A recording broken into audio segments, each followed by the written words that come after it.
పునర్వసు నక్షత్రంలో జన్మించిన వారి గుణగణాలు.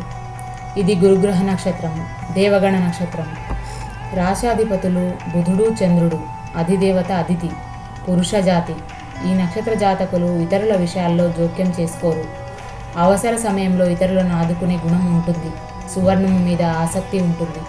ధనుర్విద్య, తుపాకీతో కాల్చడము వంటి అలసట కలిగించే విద్యల యందు ఆసక్తి అధికము. అభిప్రాయాలు, మాటలు స్పష్టంగా ఉంటాయి. పరపతి కూడా బాగా ఉంటుంది. సమాజంలో ఉన్నత వర్గానికి నాయకత్వం వహిస్తారు.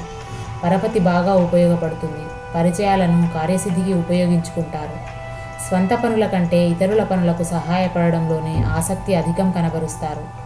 వివాహ జీవితంలో తలెత్తిన భేదాభిప్రాయాలను ప్రాథమిక దశలోనే సర్దుబాటు చేసుకోవడం వలన ప్రయోజనం ఉంటుంది. చెప్పినదే పదే పదే చెప్పడము, అతి జాగ్రత్తలు, ఇతరులను అధికముగా నమ్మి కార్యభారము అప్పగించలేని స్థితి వీరికి పిరికివారులుగా భావించే అవకాశం ఉంది. ఇవి ఈ నక్షత్ర జాతకులకు సాధారణ ఫలితాలు. సువర్ణము, ఆయుర్వేదము, ఎగుమతి వ్యాపారాలు కలిసి వస్తాయి. సౌకర్యవంతమైన ఉద్యోగాలలో స్థిరపడతారు. సంతానానికి సంబంధించిన క్లేశము కొంతకాలము ఇబ్బంది పెడుతుంది. సమస్యలను పరిష్కరించగలిగిన వ్యక్తిగా, వ్యక్తిత్వం కలిగిన వ్యక్తిగా, స్వయం శక్తి కలిగిన వ్యక్తిగా సమాజంలో గుర్తింపు ఉంటుంది. బాల్యము సుఖవంతముగా జరిగిన తరువాత సమస్యల వలయంలో చిక్కుకుంటారు. 40 నుండి 50 సంవత్సరాల తర్వాత సమస్యల నుండి బయటపడి సుఖజీవితము సాగించే అవకాశం ఉంది.